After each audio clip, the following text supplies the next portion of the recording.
Hello, hello, hello. Welcome back sa ating channel, mga Itechi Warrior. Excited na naman kayo, mga Itechi Warrior. Nakakaloka. Aray ko, ano ba, Madam Nandito na naman siya. Sinajampal-jampal na naman ang Kira ni Madam Jutangera. Nakakaloka.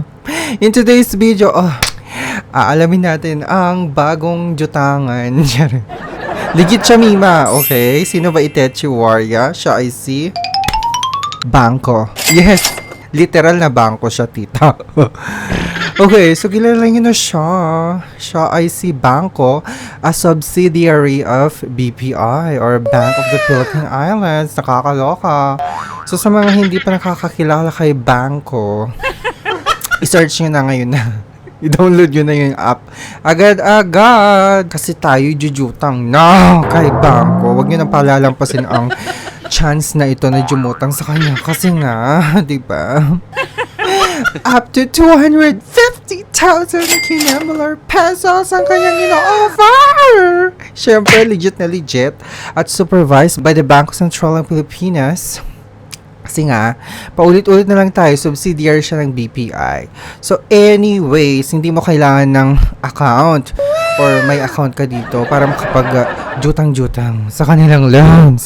So alamin na natin, mga Mimarya. Okay, so as you can see, diba, welcome to Bangko, a subsidiary of BPI. Sa mga naghahanap ng majujutangan, kasi nga malapit na naman ang Kapaskuhan, hindi ba? O syempre, bibili tayo ng mga kung anek-anek, mga Christmas kinambular, regalo sa ating mga juwaers. Juwaers talaga. Prioritize ang juwaers. Sino pa pwedeng friends and family members? Charis! So, ayun na nga. Siyempre, look no further, ika nga. Ganun. So, syempre, nandito si Bangko para tulungan tayo sa ating pangangailangan na pagjutang-jutang. And of course, gawin mo tong responsable kang jutangera, ha? And know the terms and conditions bago mag-apply. Wag basta-basta jutang na lang ng jutang. Makisabay ka lang sa uso, tita. O diba, nakakaloka. So, eto na siya. So, ito yung app kasi dinownload ko na, available yung app nila. Pwede nyo i-download naman sa App Store tsaka sa Google Play Store. Available naman siya, tita, sa mga platforms na yan. Okay, so ito yung itsura niya. So, all you have to do para makapagjutang is click mo lang yung apply for a loan dito sa baba, di ba? Kitang-kita mo na. Aray ko! Ano ba? Nandito na naman, Madam Jutangera. Umi-eksena naman ang ito.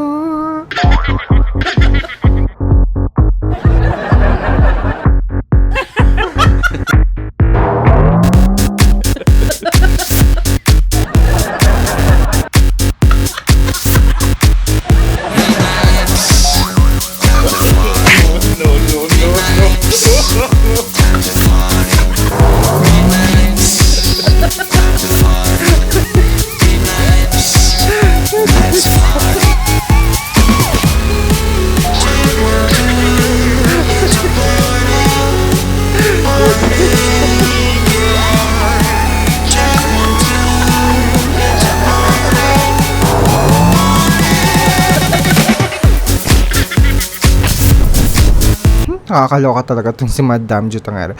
Ex-senadora talaga siya. Anyways, ipagpatuloy natin. So, pag-click mo ng apply for a loan, ganito ang bubungad sa'yo. Tuloy po kayo sa bangko. Diba? May gano'n pa. Demure. Diba? Very demure. Charis. So, need additional cash? There is a Bangko loan for you. Sabi niyang ganon. Siyempre, piliin mo yung Insta Cash ko. Ito yung personal loan. Meron din silang negosyo ko loan.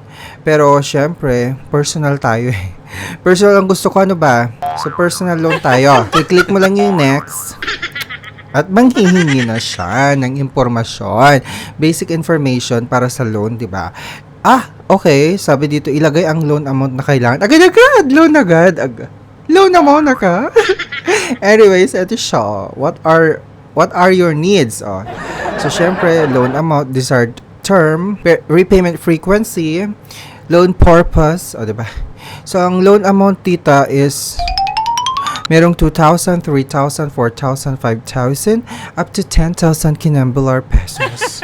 Hinahanap ko yung 250,000 pesos. Nasaan yung 250,000 pesos na sinabi?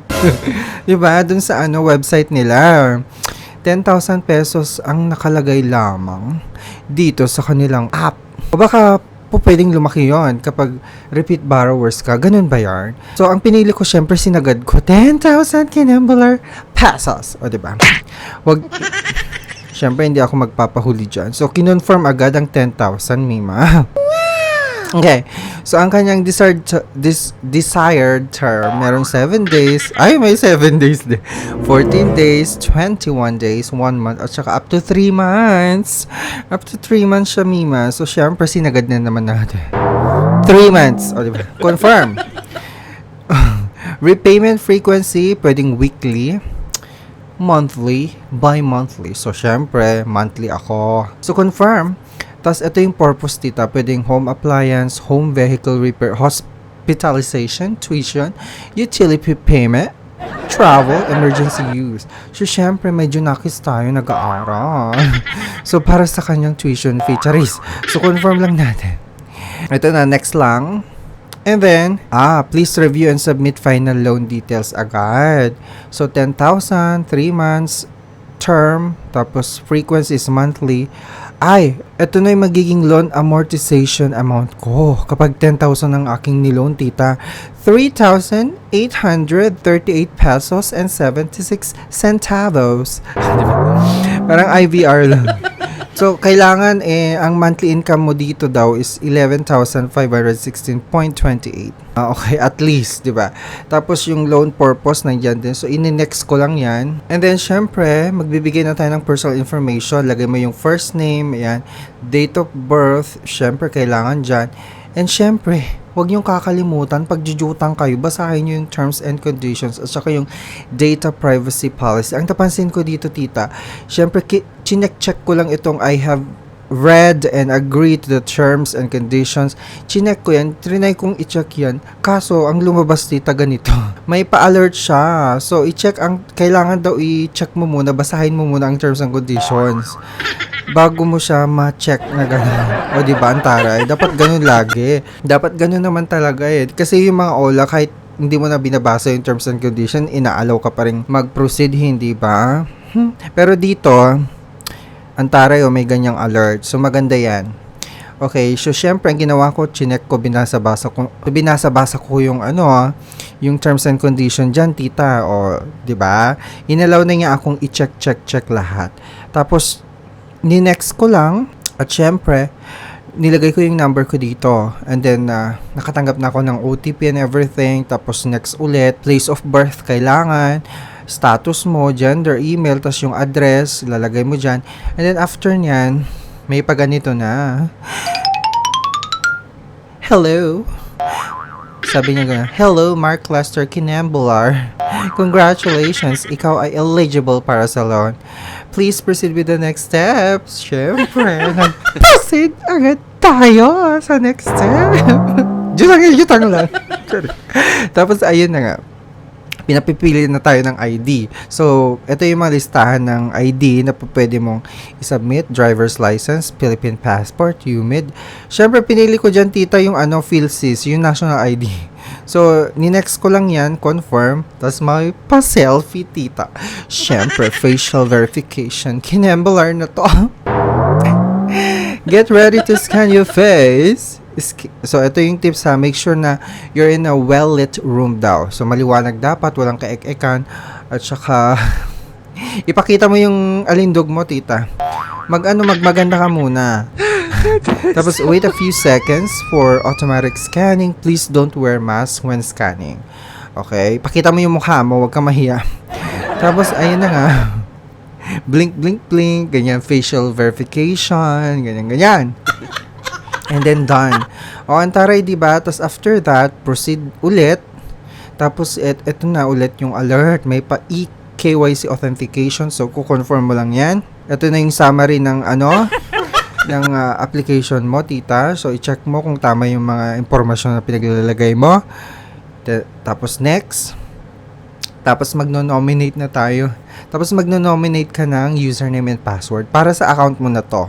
Siyempre, sa account mo, siyempre, kapag na-approve ka, maglalagin ka sa account mo. Doon ka din magbabayad na. Hindi ba ng monthly amortization mo. So, ilagay mo lang yung username mo at password mo dyan. And then, kailangan pa nila ng income and work information. Hindi pa natatapos doon, tita, sa pag-create ng account. Siyempre, work information kailangan din nilalagay nyo dyan. Tapos, yung references. Dalawa lang ang references na kailangan nila. So, pwede yung yung friends mo, colleagues mo, family member, kapatid, nanay, tatay, di ba? Wag lang yung kapitbahay. Charis! Na chismosa, di ba? Baka mamay i-down ka pag inilagay mo as reference mo yung kapitbahay mong chismosa at saka marites. Baka mamay i-marites ka kung ano-anong sabihin pag tumawag sa'yo yung bangko for verification. Baka mamay siraan ka pa, tita. Sabihin niya, ay, wag niyong pautangin yan. Dami-daming utang yan. Hindi pa nagbabayad sa akin. Di ba? Siyempre, decline agad yun. Charis. So, siyempre, next ko na yan.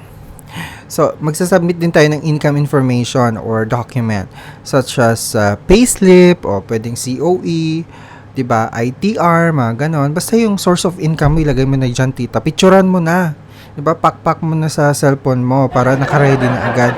I-upload mo na lang, tita.